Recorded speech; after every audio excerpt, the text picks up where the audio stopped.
그치만은 요한복음 7장 37절부터 읽어보겠습니다.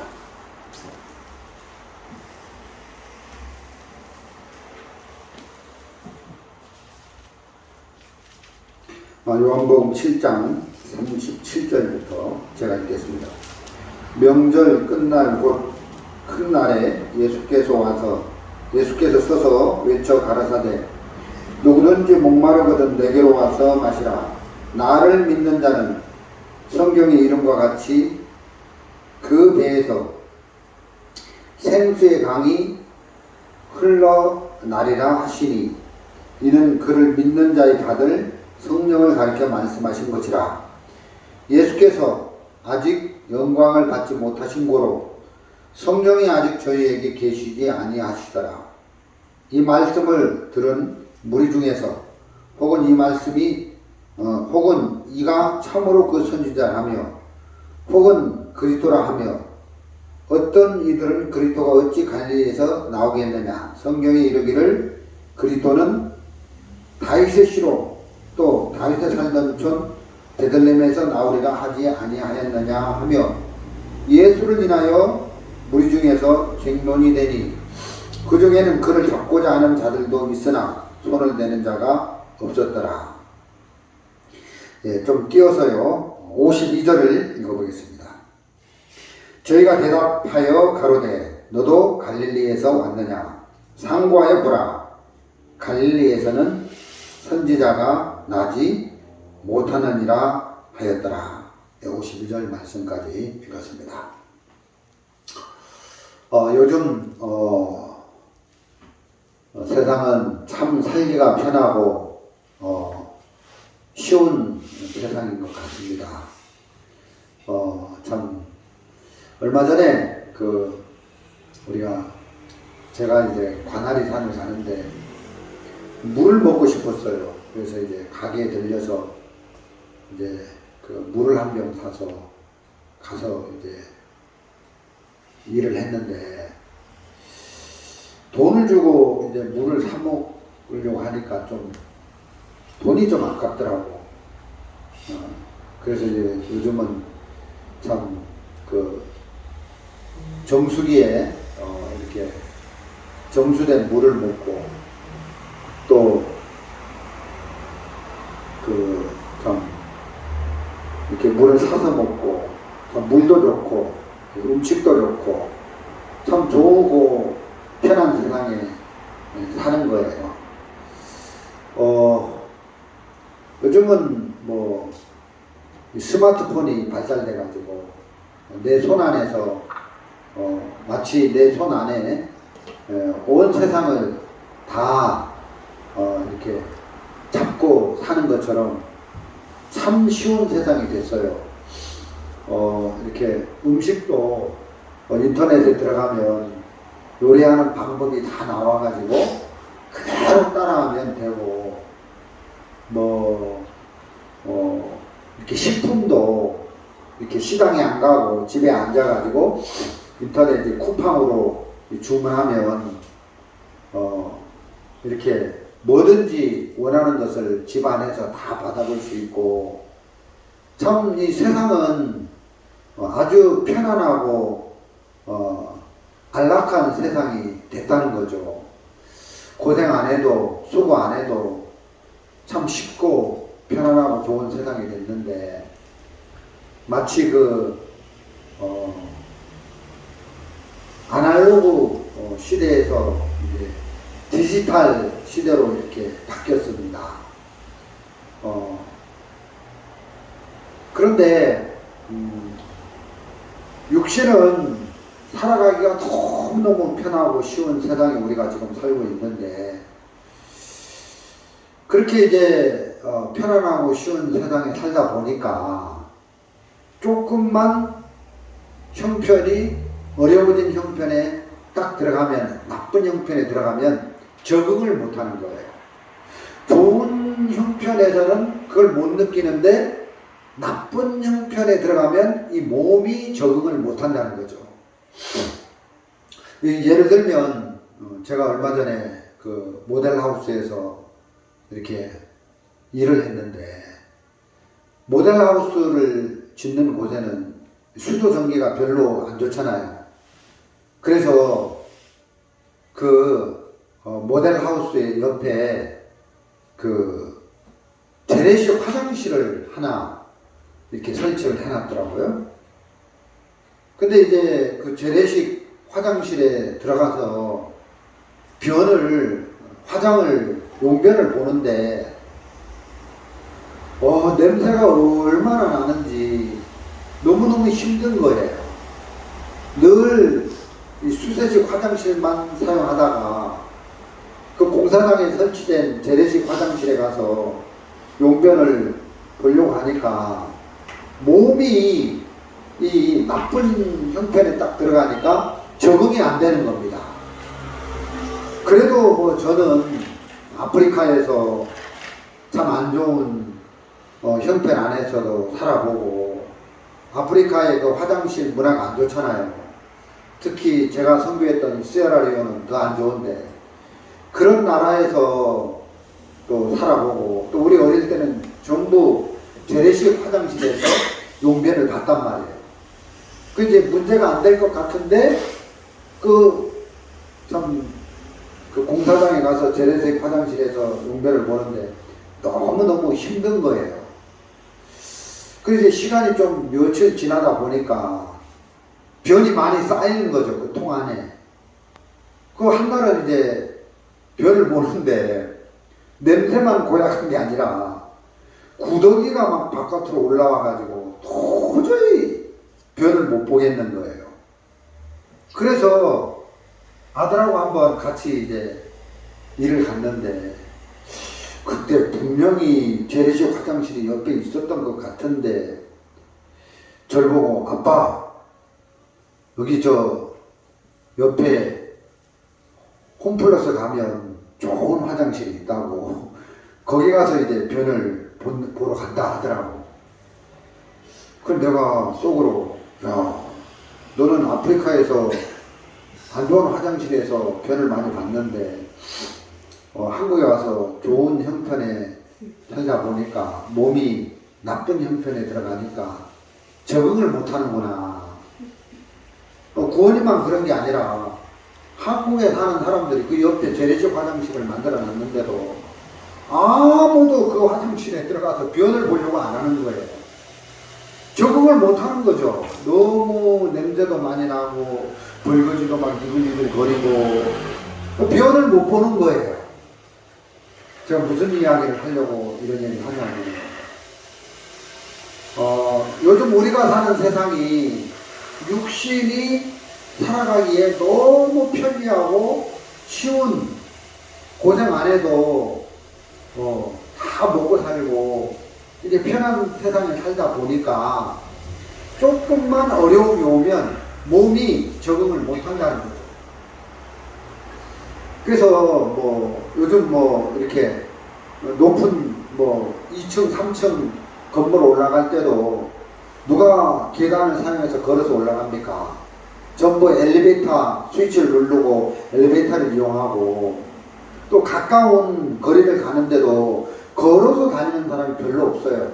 다 자동차를 이용하고 이러는데, 육신은 굉장히 편리하게, 편안한 쪽으로 굉장히 발달이 돼서 참 편리한 세상에 살고 있는데, 신앙은 그렇게 안 되는 거예요. 신앙은 2000년이라는 세월이 흘렀으니까 이 복음으로 말미암아 사는 이 시대에는 복음과 함께 영광을 받아도 될 것 같은데, 성경에는 복음과 함께 고난을 받으라고 되어 있거든요. 2000년 전에도 복음 전하는 이 일에는 고난이 있다. 그러면 지금 이렇게 디지털 시대에서 아날로그 시대로 바뀌어서 너무 편리한 세계로 바뀌었지만, 쉬운 세상으로 바뀌었지만, 신앙도 그렇게 편리하게 할 수 있냐? 그러면 성경 말씀에 지금 2000년이 복음이 들어와서 2000년이 지났으니까 지금은 복음과 함께 고난받는 시대는 끝났고 복음과 함께 영광을 받아라. 그렇게 되어 있어야 될 것 같은데 성경에는 복음과 함께 영광을 받는 게 아니라 복음과 함께 고난을 받으라고 되어 있는 거예요. 우리가 복음 전하다 보면 핍박도 받고 고난도 받고 박해도 받고 부담스러운 일도 만나고 신앙생활을 하다 보면 어려운 일도 만나고 한계도 만나고 항상 이 신앙생활 하는 데는 고난이 있고 부담이 있고 어려운 일이 있는 거예요. 예를 들어서 요즘은 시대가 많이 발달됐으니까 스피드 시대니까 기도를 막 1시간씩 하는 건 너무 어려우니까 몇 점만 딱 정리해가지고 1분 안에 기도를 딱 할 수 있는 어떤 시스템, 기계가 만들어져서 이렇게, 그렇게는 안 되는 거예요. 그러니까 뭐 이렇게 요점만 딱 설교도 막 1시간씩 듣는 게 아니라 오늘 설교 내용이 뭐지? 요점 정리를 해서 뭐 5분 안에 딱 엑기스로 이렇게 하면 너무 쉽고 편하고 좋을 것 같은데 신앙은 그렇게 쉽고 편하고 좋게 할 수 없는 거예요. 신앙생활에 있어서 또 복음을 전하는 일에 있어서는 항상 부담이 따르고 어려움이 따르고 고난스러운 일이 있다는 거예요. 예를 들어서 어느 날 제 아내하고 집에 있는데 갑자기 무전전도 여행을 가고 싶은 거예요. 좀 부담스러운 일에 도전을 하고 싶은 거예요. 그런데 제 마음 안에서는 이게 제 힘으로는 너무너무 안 되는 거예요. 왜? 저는 이 육신이 편안하고 안락한 것을 좋아하는데 길들여져 있어가지고 무전전도행을 간다든가 뭐 사람을 만나서 복음을 전한다든가 뭐 주의 일에 이끌림을 받는다든가 이런 일들은 고난이 따르고 어떤 그 부담스러운 일들이 오기 때문에 이게 육신이 싫어한다는 거예요.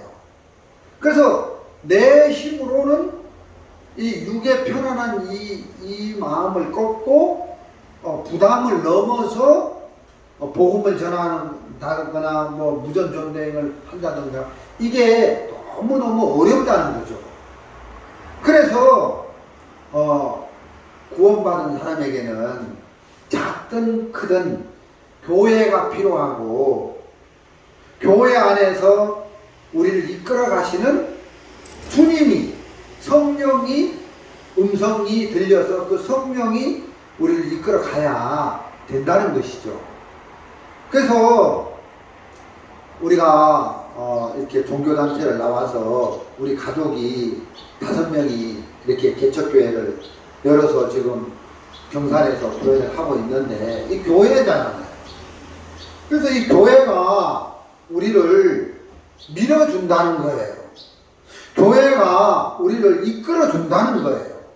그래서 교회가 말씀을 전해서 부담을 이기게 하시고 교회가 또 교제케 해주셔서 그 교제를 받고 또 고난스러운 일들을 넘어가게 하시고 그래서 이 육신은 고난스러운 일도 싫어하고 부담스러운 일도 싫어하고 뭐 어려운 한계를 넘어가는 일도 싫어하고 또 이게 불가능한데 나 혼자 주님하고 교회하고 뚝 끊어져서 내 혼자 힘으로는 아무것도 할 수 없는데 진짜 우리가 구원받고 종교단체를 나와서 주님의 인도로 경산에 교회를 세워서 작든 크든 그와 상관없이 이 교회가 형성되어서 이 교회의 힘으로 교회가 우리에게 전해주는 그 말씀의 힘으로 모든 어려움을 극복하고 넘고 이렇게 이기고 우리에게는 힘이 없지만 교회로부터 주님으로부터 성령으로부터 흘러들어온 지혜, 흘러들어온 믿음으로 모든 것들을 극복하고 이기게 하시니까 그게 너무너무 감사하다는 거죠. 그래서 흘러 들어온 마음으로 우리가 부담을 이기고 고난을 이기고 어려움을 이기고 문제를 극복하고 우리가 그 흘러 들어온 힘으로 모든 것들을 정복하고 이루어 나갈 수가 있다는 겁니다. 그래서 그런 부분을 생각하면 교회 안에 성령이 말씀하시고 성령이 교제케 하시고 또 성령이 우리 안에 간증을 만들어내서 교회 안에서 흘러받은 말씀과 교제와 이 간증들이 모든 것들을 극복하고 이기게 하신다. 그래서 참 하나님 앞에 감사한 마음이 제 마음에 남아 있는 겁니다. 그런데 이 흘러받은 힘으로 우리가 이런저런 부담스러운 일들을 감당해낼 수 있는데 문제는 중간에 마귀가 개입을 해서 우리 마음을 닫게 하고 불신을 갖게 한다는 거예요. 그래서 우리 마음에 이제 주님으로부터 교회로부터 이제 흘러 들어오는 말씀의 힘을 주의 능력의 힘을 공급받아서 그 힘으로 뭐든지 하면 다 넘어갈 수 있고 이길 수 있는데 정복에 들어갈 수 있는데 중간에 마귀가 우리 마음을 막아가지고 흘러 들어오지 못하게 하는 거예요. 정말 하나님이 성령께서 우리 마음에 두루 행하시면서 우리 마음에 힘을 공급하고 지혜를 공급하고 믿음을 공급하고 능력을 공급하면 뭐든지 우리가 할 수 있잖아요. 그런데 두루 성령이 우리 마음에 교회 안에서 두루 행하시는데 마귀가 불신을 넣어서 우리 마음을 닫게 만들고 우리 마음을 이렇게 벽을 세워가지고 주의 마음이 공급받지 못하도록 흐르지 못하도록 만들면 그때 우리는 아무것도 할 수 없는 사람이 되어서 마음이 병들고 그래서 주저앉게 되고 정말 어떤 일도 할 수 없는 그런 폐인이 되어서 살아갈 수밖에 없게 된다는 거죠.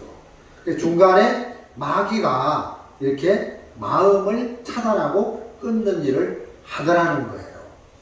그래서 혼자 뚝 떨어져서 이렇게 교회로부터 흘러받는 마음 없이 그렇게 살게 한다는 거예요.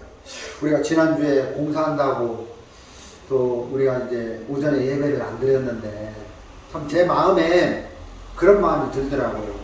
뭐 하루쯤 뭐 예배 안 드리면 뭐 어쩌나 뭐 괜찮지 뭐 하고 이제 편한 쪽으로 흘러가다 보면 뭐 예배 한두 번 빼먹어도 괜찮고 또 우리가 이렇게 모여서 예배 드리는 것보다는 그냥 뭐 인터넷으로 줌으로 집에서 이렇게 말씀 듣고 하다 보면 그게 이제 아무래도 그 전달 효과가 많이 떨어지잖아요. 그렇지만 우리가 인터넷으로 또 줌으로라도 이렇게 흘러받고 마음을 흘러받고 주의 능력을 흘러받고 그 흘러받은 힘으로 어려움도 극복하고 부담도 극복하고 한계도 넘을 수 있고 그래서 이제 주님으로부터 흘러 들어온 그 마음 흘러 들어온 힘 그게 모든 것을 할 수 있도록 이끌어 주니까 이 교회 안에 우리가 붙어 있고 또 주님 안에 우리가 연결되어 있을 때 큰 은혜와 축복을 받게 되더라는 겁니다. 교회를 떠나서 이렇게 또 주님을 떠나서 이렇게 신앙생활을 멈춰버리고 사는 사람들을 봤습니다. 그래서 이제 주님에게서 끊어지고 교회에서 끊어지니까 어떤 힘도 그 마음에 흘러들어가지 못하잖아요. 그러니까 그 사람이 부담스러운 일도 못하고 복음 전하는 일도 못하고 이렇게 어려운 한계를 뛰어넘는 그런 믿음의 삶도 못 사는 걸 많이 봤습니다. 그래서 이제 마귀는 흘러받는 이 관계를 끊기 위해서 교회를 못하게 하고 또 주님으로부터 마음을 흘러받지 못하게 해서 우리 신앙을 무너뜨리는 일들을 하는 걸 볼 수가 있다는 거죠. 오늘 요한복음 7장을 제가 읽었는데요. 여기 보니까 그 예수님이 갈릴리 나사렛에서 이렇게 사시면서 그 나사렛 그 동네 사람들에게 말씀을 전하는 걸 볼 수 있습니다. 기적을 막 베풀고 또 말씀을 전하는 걸 볼 수 있는데, 그 갈릴리 그 나사렛 동네 사람들이 예수님의 말씀을 듣고 그 예수님을 그리스도로 받아들여야 되는데, 예수님을 그리스도로 믿음으로 받아들이면 되는데, 그 말씀을 들은 사람들이 야, 어떻게 그리스도가 나사렛에서 태어나냐, 나사렛에서는 그리스도가 나올 수 없어. 그리스도는 성경의 구약 성경입니다. 다윗의 동네 베들레헴에서 태어난다고 말씀을 하셨어. 그래서 지금 갈릴리 나사렛 동네에서 기적을 베풀고 우리들에게 말씀을 전하는 저분은 그리스도가 아니야 하고 그리스도를 배척하고 믿지 않고 있다는 거죠. 자, 52절에 한번 읽어보겠습니다. 저희가 대답하여 가로되 너도 갈릴리에서 왔느냐, 상고하여 보라, 갈릴리에서는 선지자가 나지 못하느니라. 그러면 이 말씀을 들은 이 유대인들이, 이 이스라엘 사람들이, 그 갈릴리 나사렛 동네에 사는 그 이스라엘 사람들이 예수님을 보고 갈릴리에서 태어났다고 생각을 하는 거예요. 예수님은 갈릴리에서 태어난 적이 없거든요. 그러면 지금 갈릴리 나사렛에서 말씀을 전하고 있지만 물어보아야 된다는 거죠. 아니, 구약 성경에 예수님은 다윗의 동네 베들레헴에서 태어나신다고 되어져 있는데 어떻게 해서 지금 당신은 갈릴리에서 이 나사렛 땅에서 복음을 전하고 있습니까? 말씀을 전하고 있습니까? 혹시 당신이 베들레헴에서 태어난 거 맞습니까? 하고 물어보면 예수님이 그 부분을, 그 문제를 풀어줄 거 아니에요. 예수님의 어머니 마리아가 그 아구스토가 영을 내려서 그 호적하라고 했을 때 요셉과 마리아가 베들레헴으로 가서 호적하러 갔다가 거기서 예수님을 낳았잖아요. 태어나기는 예수님이 베들레헴에서 태어났지만 그 헤롯 왕의 핍박을 피하려고 이집트로 도망을 갔다가 헤롯 왕이 죽고 나니까 예수님이 어디로 왔습니까? 갈릴리 나사렛 동네에 와서 사셨어요. 그래서 예수님이 태어난 곳은 베들레헴이 맞고 자라난 곳은 갈릴리 나사렛 땅에서 자라나셨다는 거예요. 그럼 예수님이 태어난 고향은 어디예요? 베들레헴이에요. 예수님이 자라난 고향은 나사렛이에요. 저를 보고, 제가 경산에서 이렇게 살고 있는데 저를 아는 사람들은 전부 제가 경상북도 경산시가 제 고향인 줄 알아요. 내가 고향을 물으면 저는 제주도입니다 하고 가르쳐 주거든요. 제 아내는 서귀포입니다. 태어나기는 제주도에서 태어났고 또 살다가 아프리카에 가서 한 10여 년 살다가 어째 해서 경산 오기 전에 강진에 있다가 지금 경산에서 살고 있습니다. 아, 그렇습니까? 그럼 당신 고향이 경산이 아니고 제주도였네요. 그럼 여기 요한복음 7장에서 말씀을 들은 이스라엘 백성들이, 이 유대인들이, 서기관들이 예수님에게 물어보면 그 문제를, 그 오해를 풀어줄 거 아니에요. 태어나기는 베들레헴에서 태어났고 그때 헤롯 왕이 핍박을 해서 이집트로 도망을 갔다가 헤롯 왕이 죽고 나니까 갈릴리 나사렛 지방으로 오셔서 사셨구나.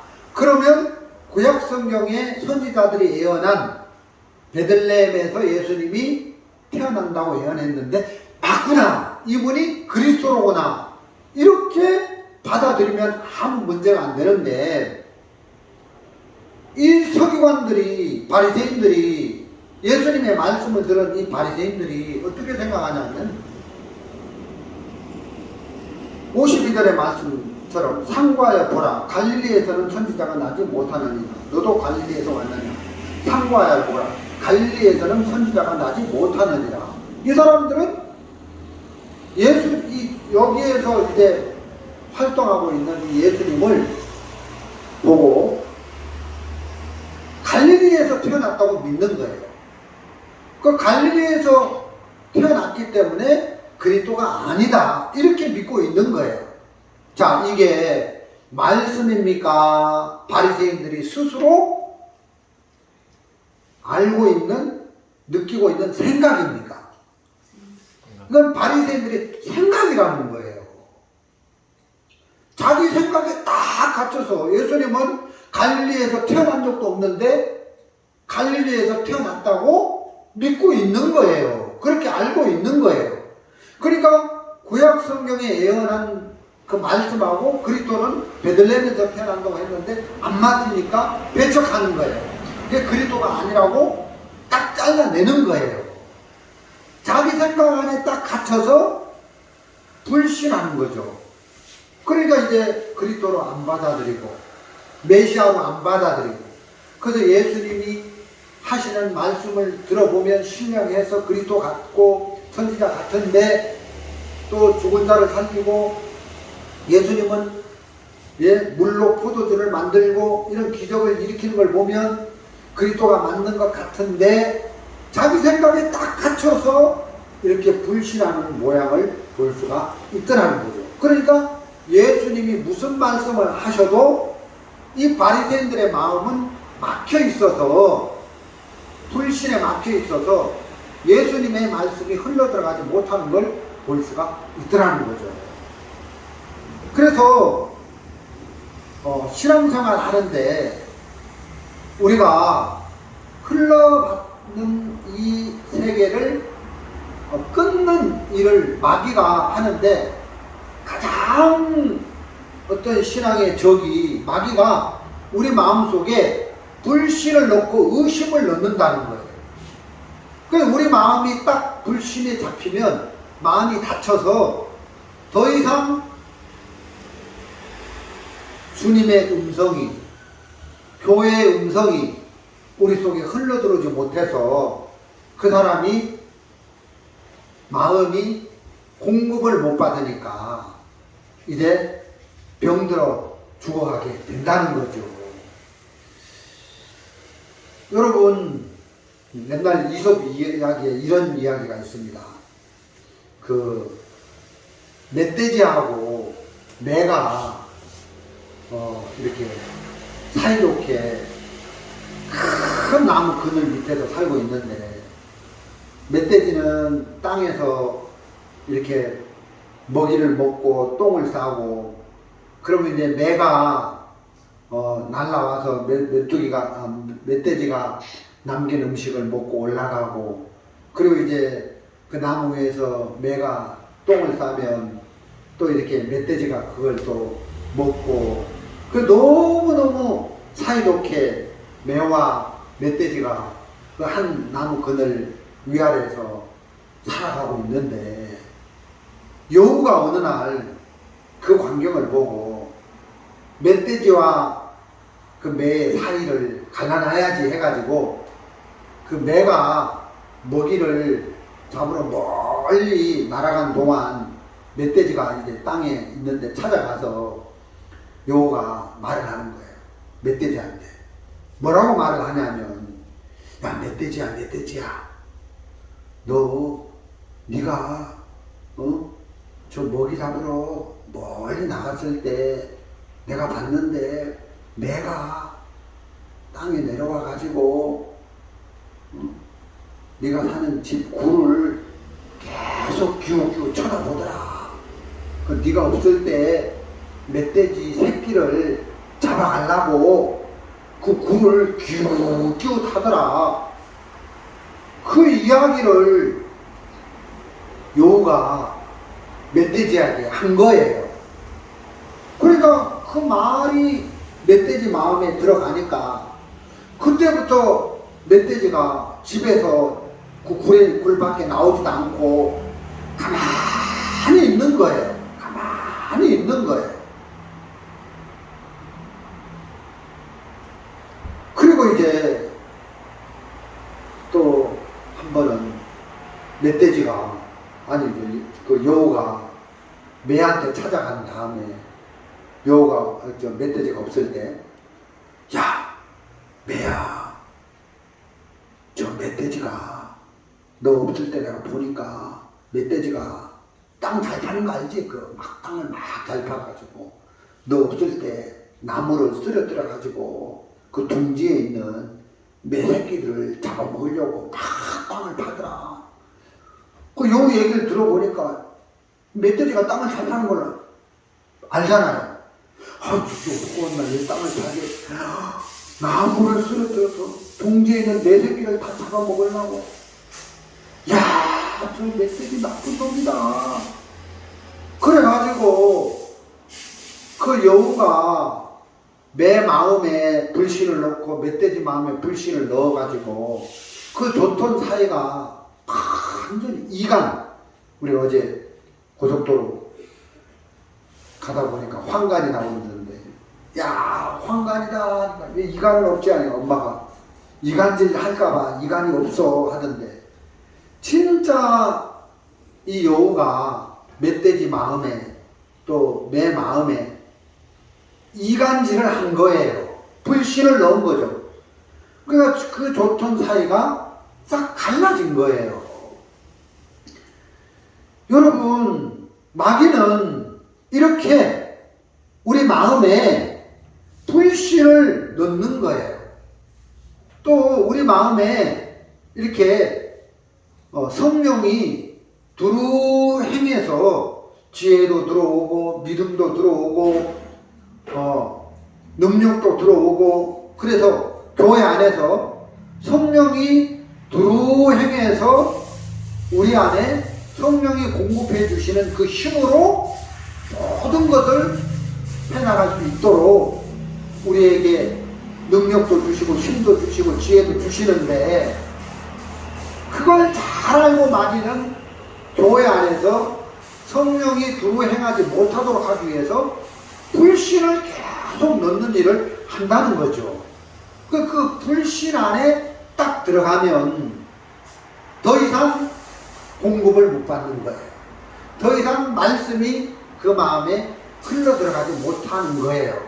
그래서 마음에 힘을 잃고 병들게 하고 그 사람을 무너뜨리는 일을 마귀가 교회 안에서 하는 걸 볼 수가 있더라는 거죠. 여러분, 그 구약 성경에 보면 정금 1달란트로 등대를 만들잖아요. 등대를. 그 정금 1달란트는 45kg인데 그 금으로 어떻게 등대를 만드냐 하면 그 살구꽃 모양으로 된 등대를 정교하게 만드냐 하면 망치로 그 정금 한 달란트 45kg이나 되는 무게가 나가는 그 덩어리를 망치로 때려서 살구꽃 모양의 정교한 등대를 만든단 말이에요. 근데 이제 오홀리압과 부사들이 망치로 정금을 때려서 정금 그 등대를 만드는데 어느 한쪽을 때리는데 정금이 들어가야 되는데 오홀리압과 부사들이 망치로 때리는 대로 금은 이렇게 들어가야 되는데 모양이 이렇게 형성이 돼야 되는데 아무리 망치로 때려도 안 들어가는 거예요. 그러니까 등대가 안 만들어지는 거죠. 그래서 왜 안 들어가지 하고 자세히 보니까 금 속에 쇳덩어리가 들어있는 거예요. 뭐 노시나 뭐 굴이나 철이 들어있는 거예요. 그럼 딱딱한 철은 굳어 있으니까 망치로 아무리 때려도 변형이 안 되는 거죠. 흡수가 안 되는 거죠. 흘러 들어가지가 않는 거죠. 마찬가지로 마음에 마귀가 넣은 불신이 있으면 하나님의 말씀이 흘러 들어가질 못하는 거예요. 하나님의 말씀이 우리 마음에 흘러 들어오면 부담도 이길 수 있고 어려움도 이길 수 있고 고난도 이길 수 있고 박혀도 문제 안 되고 다 넘어갈 수 있는데 여러분 우리가 믿음이 없으면 어떻습니까? 힘이 없으면 어떻습니까? 교회 안에서 주님이 주시는 말씀의 힘을 공급받아서 그 힘으로 모든 것을 점령해 나가면 아무 문제 안 되잖아요. 믿음 없어도 여러분 믿음은 들음에서 난다고 했으니까 교회와 연결되어서 주님과 연결되어서 우리를 구원하신 성령의 음성이 우리 속에서 흘러 들어오면 그 성령이 말씀을 흘러받으면 그 말씀 안에서 믿음을 만들어내잖아요.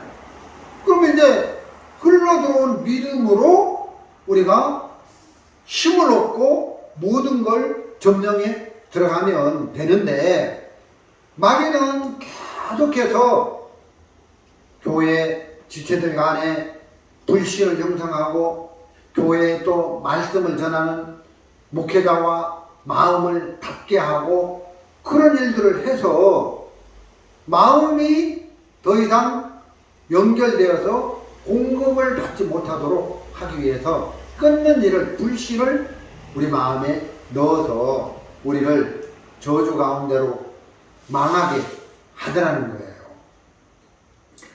거예요. 우리가 지난 시간에 그 열왕기하 6장을 같이 배웠습니다. 그 열왕기하 6장 7장을 읽어보면 6장을 더 읽어보면 그 사마리아 성을 아람 군대가 포위해가지고 있으니까 이제 그 성 안에 기근이 찾아오잖아요. 그래서 이제 애를 삶아 먹는 지경까지 가는데 진짜 성 안에 기근이 있는 거예요. 문제가 온 거예요. 근데 그 성 안에는 그 기근의 문제를 풀 수 있는 하나님의 종 엘리사도 있고 또 이스라엘 왕도 있거든요. 그러면 이 이스라엘 왕이 성 안에 양식이 다 끊어져서 애를 삶아 먹어야 될 그 극심한 기근의 문제가 왔을 때 오기 전에 누구를 찾아가면 됩니까? 엘리사를 찾아가서 엘리사에게 은혜를 구하고 방법을 구하고 지혜를 구하면 하나님의 사람 엘리사는 그 성 안의 기근의 문제를 해결할 수 있어요, 없어요? 있다는 거죠. 그런데 이 이스라엘 왕하고 엘리사의 마음이 흘러요 닫혀 있어요. 끊어져 있는 거예요. 이 엘리사의 마음을 흘러받고 그 지혜로, 흘러받은 지혜로 그 성 안의 문제를 풀 수 있는데, 엘리사와 이스라엘 왕의 마음이 닫혀 있어서 흐르지 않기 때문에 여전히 공급을 못 받는 거예요. 그럼 엘리사로부터 공급을 받고 엘리사로부터 흘러받으면 아무 문제가 안 되는데, 이스라엘 왕과 엘리사의 마음이 끊어져 있어가지고 불신 가운데 이스라엘 왕이 잡혀 있어가지고 엘리사를 죽이려고 하는 거예요. 죽이려고. 이스라엘 왕은 엘리사를 불신하면서 믿지 못하면서 죽이려고 하더라는 거죠. 왜 이스라엘 왕이 그 성 안에 하나님의 사람이 있는데도 불구하고 그 하나님의 사람을 받아들이고 흘러받고 이렇게 믿지 못하고 사느냐, 죽이려고 하고, 그 이유를 찾아봤어요. 여러분 6장에서, 열왕기하 6장에서 아람 왕이 이제 아람 군대를 보내가지고 엘리사를 죽이려고 할 때, 엘리사가 아침에 눈을 떠보니까 아람 군대가 포위에 있는 거예요. 그때 엘리사가 하나님께 기도를 하잖아요. 저 아람 군대의 눈을 어둡게 하옵소서. 하나님이 아람 군대의 눈을 다 어둡게, 멀게 해버린 거예요. 그래서 이제 엘리사가 너희들이 찾는 성이 이곳이 아니라 나를 따라오너라 해가지고 그 아람 군대, 눈이 멀어진 아람 군대를 이스라엘 왕 앞으로 데리고 간 거예요. 그때 이스라엘 왕이 내 주여 저들을 칼로 쳐 죽일까요? 하고 물어봤다는 거예요. 선지자한테, 엘리사 선지자한테. 그러니까 엘리사 선지자가 죽이지 마십시오. 떡과 물을 줘서 살려서 돌려보내십시오. 이런 거예요. 그러니까 이스라엘 왕이 마음에 안 들지만 엘리사 하나님의 사람의 말대로 떡과 물을 줘서 살려서 돌려보낸 거예요. 그리고 이제 몇 년이 흘렀는데 다시 아람 나라 군대가 쳐들어와가지고 사마리아 성을 포위해서 이제 극심한 기근으로 죽게 된 거예요. 그러니까 이스라엘 왕이 생각을 하는 거죠.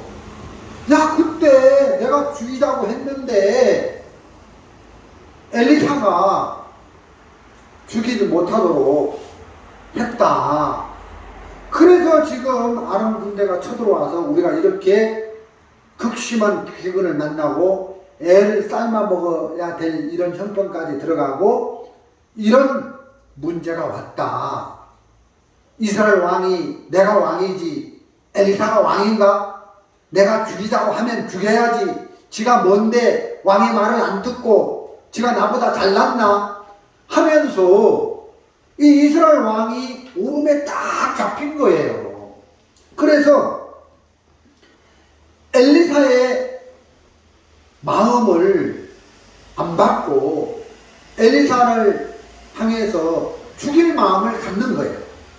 그래서 우리가 그 열왕기하 6장을 읽어보면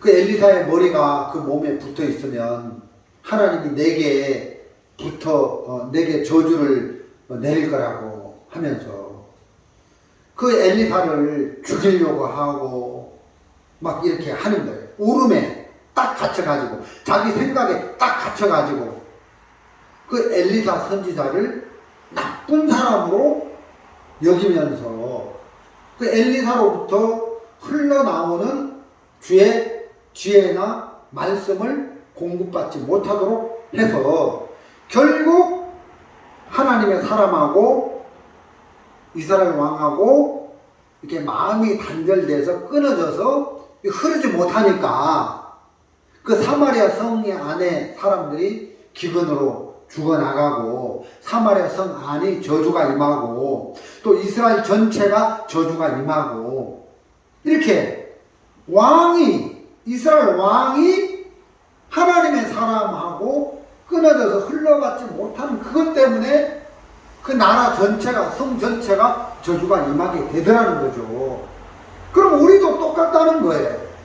우리도 마귀가 우리 마음에 불신을 넣고 우리 마음에 의심을 넣고 그래서 교회 속에 흐르는 성령이 두루 행해서 우리 마음에 힘을 넣어주고 믿음을 넣어주고 말씀을 넣어주는데 그 성령의 음성을 받지 못하도록 끊는 일을 해서 불신을 넣어서 우리를 망하게 하더라는 거예요. 저는 자주자주 우리 진리침례교회를 이끌어가는 목회자로서 또 한 가정의 가장으로서 아버지로서 또 가정을 이끌고 또 아내를 이끌고 자녀들을 이끄는 아버지로서 이렇게 주님에게 받은 마음을 내 자녀들에게 흘러주고 또 이렇게 복음을 전해서 이렇게 복음을 사람들에게 흘려주는 일을 하는데 문제는 마귀가 복음을 전하는 말씀을 전하는 목회자를 신뢰하지 못하도록 불신하도록 그런 마음들을 아내의 마음에 넣어주고 자녀들의 마음에 넣어주고 또 지체들 마음속에 넣어주고 사람들 마음속에 넣어서 하나님의 말씀이 우리 속에 여러분들 속에 전달이 되지 못하도록 해서 우리를 불신 가운데 집어넣어서 마음을 막는 일을 해서 저주 가운데로 이끄는 걸 볼 수가 있더라는 것입니다. 그래서 오늘 이 말씀처럼 요한복음 7장에 예수님은 베들레헴에서 나셨고 예수님은 그리스도로 이 세상에 오셨지만 이 바리새인들이 예수님의 말씀을 듣는 바리새인들이 자기 생각에 갇혀서 자기 생각이 아니죠. 마귀가 넣어준 그 오름에 갇혀서 예수님을 그리스도로 받아들이지 못하고 갈릴리에서 태어나지도 않았는데 물어보면 문제가 다 해결되는데 물어보지도 않고 자기 마음 안에서 답을 다 내가지고 불신에 갇혀서 예수님을 배척하고 예수님을 밀어내고 그러면서 그들이 구원을 못 받고 저주 속에 빠져들어가는 걸 보는데 이게 바리새인의 이야기가 아니라 오늘 저와 여러분의 이야기다. 우리도 어떤 마귀가 마음을 닫게 하는 그런 요인들을 우리 마음에 줘서 이렇게 교회로부터 또 주님으로부터 또 성령으로부터 마음을 흘러받지 못하게 해서 우리를 멸망 가운데로 이끄는 일을 하고 있는데 이런 마귀의 불신은 마음을 막는 이런 일들을 우리가 발견하고 교회 안에서 들은 말씀으로 마귀가 막은 불신의 마음들을 무너뜨리고 열려진 마음에 하나님의 마음이 흘러들어와서 그 열려진 마음에 흘러들어온 지혜, 흘러들어온 믿음, 흘러들어온 능력으로 우리가 모든 일들을 이기고 살아가는 저와 여러분이 되시면 참 좋겠다는 마음이 듭니다. 우리가 성경을 보니까 누가복음에 저희의 마음을 열어 이렇게 깨닫게 하시고 예수님이 복음을 듣는 말씀을 듣는 사람들의 마음을 열어서 말씀을 깨닫게 해 주시더라고요. 성경에 보니까 성경은 마음을 여는 일을 하셨다는 거예요. 하나님은 마음을 열어주신다는 거예요. 사도행전 7장에 스데반이 돌에 맞아 죽으면서 그 하늘을 쳐다봤는데 하늘이 열린 하늘을 봤잖아요. 거기에 이제 예수님이 계신 것을 봤고 사도 요한도 계시록에서 열린 하늘을 봤고 천국 문을 봤는데 천국 문이 열려 있는 거예요. 닫혀 있는 문이 하나도 없는 거예요. 맞습니다. 하나님은 열어주시는 분입니다. 교회의 문이 열려 있고 또 하나님의 사람의 마음이 열려 있고 또 하나님이 우리를 향해서 마음을 활짝 열어놨는데 마귀가 중간에 개입해서 마음을 닫게 해서 풀지 못하도록 하고, 어떤 것이든지 마음이 닫힌 마음이 있으면 내가 왜 마음을 닫고 살지 하고 이렇게 글로 한번 노트에다가 써봐요. 그러면 진짜 그 닫힌 마음이 아무 이유 없이 그냥 내 느낌에서, 내 감정에서 그러고 있구나. 야, 마귀는 뚜렷한 이유도 없이 그냥 내 느낌에서 이럴 것이다 하고 마음을 닫게 하는데, 참 마귀가 참 지능적으로 감정을 이용해서 우리 마음의 어떤 느낌을 이용해서 사실이 아닌데, 그래서 저는 누가 나를 미워하면 직접 가서 물어봐요. 당신 왜 나를 미워하냐? 내가 사실은 그게 아니다 하고 이제 말을 해서 딱 드러나서 풀어버리면 아무 문제가 안 되는데, 저 사람이 나를 미워하는 것 같아 느낌을 딱 받으면 그 느낌을 사실로 믿고 그 사람에 대해서 불신을 가지면서 이제 마음을 흘러주거나 흘러받지 못하게 해서 우리를 저주 가운데로, 멸망 가운데로 이끄는 일을 하더라는 거예요. 어제 공교를 갔는데 제가 고모한테 그런 얘기를 했어요. 제가 이제 종교단체에서 나와서 이렇게 지내는데 형님이 제가 가진 게 없으니까 연락을 끊더라. 도와줘야 되니까. 그래서 도와줘야 될 것 같아서 형님이 나한테 전화 한 번 안 하더라. 내 느낌이죠. 형님이 진짜 나한테 마음을 닫고 있지도 않고 진짜 뭐 돈 도와주기 싫어가지고 물질 도와주기 싫어가지고 전화 안 하는 것도 아닌데, 내가 내 감정으로, 내 느낌으로 형이 그럴 거야 하고 그러면서 이제 형한테 마음을 닫고 그러는데, 물어봐야죠. 직접 전화해서 사실인지 아닌지. 그래서 그런 식으로 해서 형이 마음을 닫았다면 형 마음을 풀으세요. 저는 형님한테 물질을 요구한 적도 없고, 또 요구해도 형이 못 줄 수도 있는 거지. 그게 무슨 불신이 됩니까 하고 마음을 풀면 되는데, 직접 물어보지도 않고 따져보지도 않고 내 느낌 안에서 마음을 닫고 그러더라고요. 우리 집사람은 가끔씩 내가 말하면 아이고 죄송합니다, 아이고 죄송합니다. 여보 왜 그렇게 두려워해? 당신이 하도 무섭게 해서 그래. 아니 내가 당신을 뭘 무섭게 했어? 그러면 따져. 나한테 뭘 무섭게 했는지 따지고 물어서 풀어야지. 느낌으로 내가 내 안에 내 배필인데 왜 내가 당신을 무섭게 해? 아이고 죄송합니다, 아이고 막 이렇게 벌벌 떨더라고.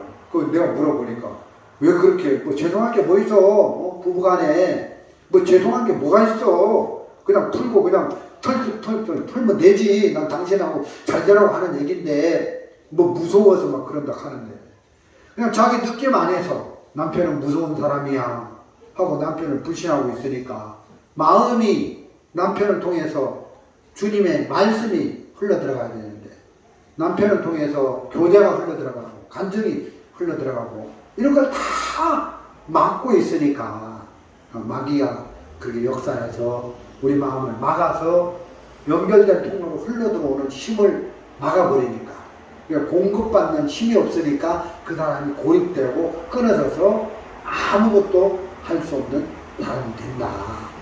그래서 사단은 이 세상에서 어떤 일들을 만나게 하면서 우리 마음에 의심을 갖게 하고 어떤 불신을 갖게 해서 저 사람은 안 돼, 이래서 저 사람은 안 돼 해서 마음을 닫게 해서 더 이상 교회를 통해서 또 우리를 통해서 복음이 사람들에게 전해지지 못하게 하는데, 마귀가 그렇게 마음을 닫는 일을 하는데, 이런 말씀을 듣고 그 마귀가 닫은 마음을 하나님이 말씀으로 열게 해서 우리가 이제 흘러 들어온 지혜, 또 교회로부터 받은 마음, 이 마음이 이렇게 부담을 이기게 하시고 어려움을 이기게 하셔서 승리하는 그런 삶을 사시면서 이렇게 믿음의 신앙생활을 하셨으면 좋겠습니다.